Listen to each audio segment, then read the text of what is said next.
Exploring the dynamics between lords and serfs, students will analyze text details to explain their relationships. They'll identify nouns and adjectives in sentences to understand their functions. Using prefixes like un and non, students will interpret unfamiliar words. A graphic organizer will help contrast the lives of serfs and lords, fostering clear, coherent writing.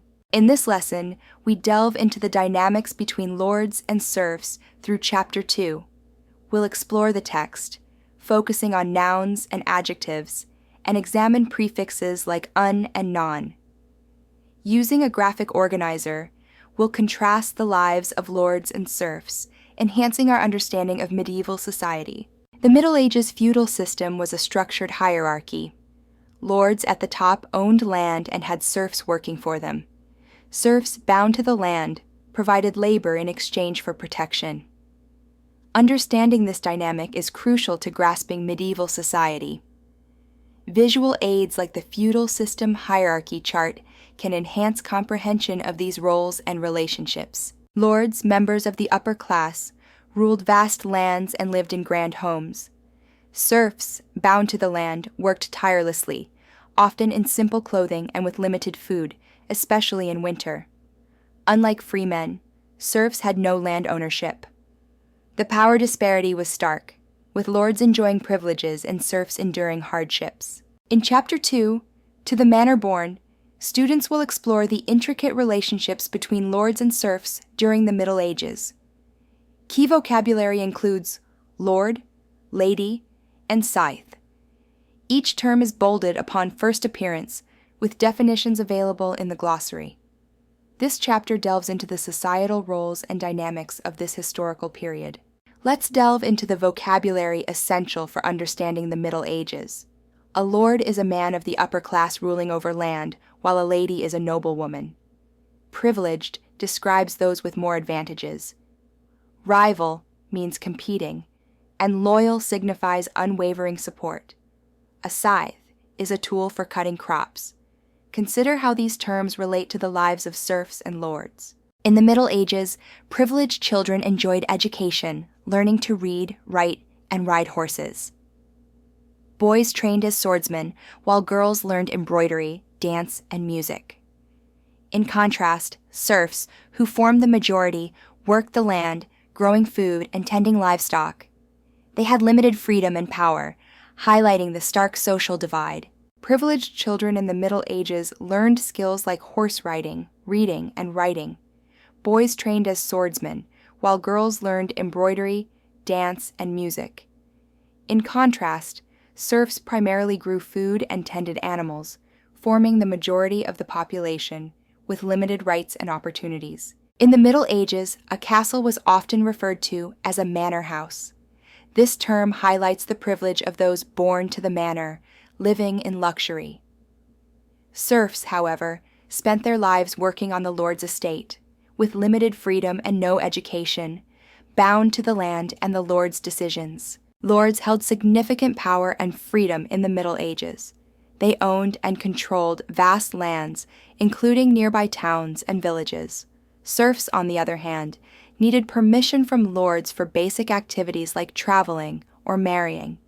This stark contrast highlights the hierarchical structure and limited autonomy of serfs compared to the influential lords. In the Middle Ages, serfs worked on farmland divided into strips, dedicating half their time to the lord's land. Their homes were small, simple, made of wood and mud, with thatched roofs. Lords grew wealthier through taxes in money, crops, and livestock, and charged fees for grinding flour. Serfs faced hardships without guaranteed support from lords. Medieval society was organized for war due to its violent nature, necessitating armed protection. Despite severe punishments, serfs often resorted to poaching in the lord's forests to avoid starvation. Freemen, unlike serfs, were not strictly controlled and could become free by living undetected in a town for a year and a day. Lords offered serfs protection in exchange for loyalty. When assembling an army for the king, free men were required to fight, not serfs, as serfs needed to maintain agricultural work. The image depicts a lord's manor, with a large house, church, serfs' homes, and fields. Serfs are seen plowing and tending sheep. As a boy serf, your day starts before sunrise, working tirelessly on the land. Spring involves plowing and planting, while summer is spent protecting crops. Autumn is the busiest, harvesting and preserving food for winter. Meals are simple, often rye bread and cheese, and work continues until dark, ensuring the Lord's needs are met. Serfs' tasks varied with the seasons. In spring, they plowed fields and assisted with animal births. Summer involved tending and protecting crops. Autumn was for harvesting and storing grain, using tools like scythes. Winter required repairing fences and barns, caring for livestock, and enduring scarcity. Despite challenges, a good harvest brought joy and sustenance. In the Middle Ages, bread was often used as a plate, known as a trencher. Coins were stored in clay pots made from pig clay, leading to the term piggy bank. Chess, a game from Persia, became popular in Europe in the 800s, enjoyed by wealthy lords and ladies. Stained glass windows in medieval churches were not just decorative, they served as visual storytelling tools for those who couldn't read. These windows depicted biblical stories, conveying Christian beliefs. In this activity, find the hidden letter in the stained glass image and record it. Collect all letters to reveal a Middle Ages-related word. Serfs pledged loyalty and labor to lords, who in return provided land and protection. A noble child might be seen riding or learning, while a serf child would be working fields. A lord's estate featured a manor, church, and serfs' homes. The feudal system balanced protection and sustenance needs. The term rival signifies competition, as seen in frequent medieval uprisings against kings by rival nobles. In sports, rival teams like the Yankees and Red Sox exemplify this. Rival is an adjective, with synonyms like opposing and challenging, and antonyms such as supporting and assisting. Can you think of rivals you've encountered? Nouns are words that name people, places, or things, like desk or Sandra. They can be common, naming general items, or proper, naming specific ones. Adjectives describe nouns, adding details like color or shape. For instance, wooden desk or tall boy enriches the noun with descriptive clarity. Adjectives enhance our understanding of nouns by painting vivid images in our minds. Articles like ea, an, and the specify whether a noun is general or specific. For instance, rich lords and large castles use adjectives to add depth. Encourage students to notice adjectives in their readings and writings about the Middle Ages. Adding prefixes like un and non to words like familiar and essential changes their meanings to unfamiliar and non-essential, respectively, without altering their part of speech. Unfamiliar means not well known, while non-essential means not necessary. Synonyms for unfamiliar include strange and novel, and for non-essential, extra and insignificant. Let's explore how prefixes like un- and non- alter word meanings without changing their part of speech.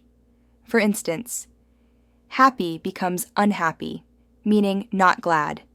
Similarly, verbal turns into nonverbal, indicating no spoken words. These prefixes help us understand nuances in language, enhancing our vocabulary skills. Students will use a graphic organizer to contrast the lives of lords and serfs in the Middle Ages. Focus on scanning text and images for key information about homes, work, clothing, food, and power. Emphasize the use of nouns and adjectives in notes. Encourage paraphrasing and collaboration in small groups to complete the organizer. Emphasize writing key information concisely and paraphrasing. Use images and captions for details. Record page numbers with notes. For example, lords lived in castles or manor houses. Page. 10. Learn skills like reading and writing. Page. 10. Receive taxes. Page. 12. And controlled land and people. Page. 11. Students should summarize evidence from the text and how it was paraphrased. If needed, complete the Lord's column of the graphic organizer in the next lesson or as homework.